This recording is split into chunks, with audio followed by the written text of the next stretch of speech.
मेरे प्रिय बालक, जो तू आज अपनी आंखों से देख रहा है, वह केवल बाहरी परत है। यह संसार का वह मुखौटा है जो हर किसी को दिखता है, पर इसके पीछे जो घट रहा है, उसकी गति अभी तेरी समझ से परे है। कर्मों की ऐसी लहरें उठ चुकी है जो अभी शांत प्रतीत होती है, पर शीघ्र ही उनका वेग सब कुछ बदल देगा। जिन घटनाओं को तू साधारण मान रहा है, वे वास्तव में आने वाले परिवर्तन की प्रस्तावना है। ब्रह्मांड ने तेरे धैर्य को देखा है, तेरे मौन को सुना है और तेरी आत्मा की पुकार को स्वीकार किया है।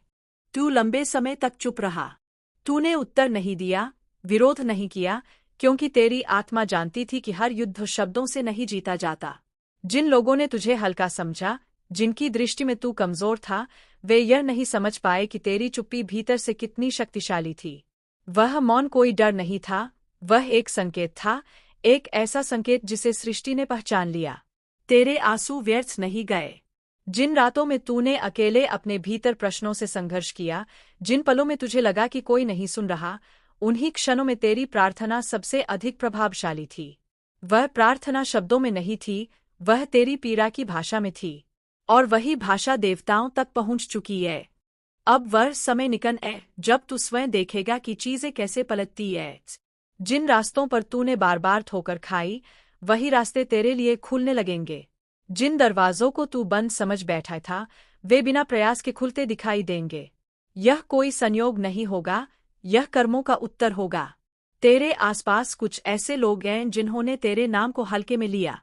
किसी ने हंसी उड़ाई, किसी ने पीठ पीछे बातें बनाई, किसी ने तेरी छवि को धुंधला करने का प्रयास किया। वे यह भूल गए कि हर शब्द एक बीज होता है और हर कर्म एक ऋण।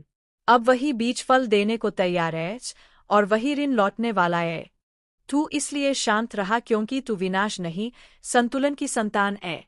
तेरे भीतर वह शक्ति है जो बिना शोर किए भी परिस्थितियों को उलट सकती है।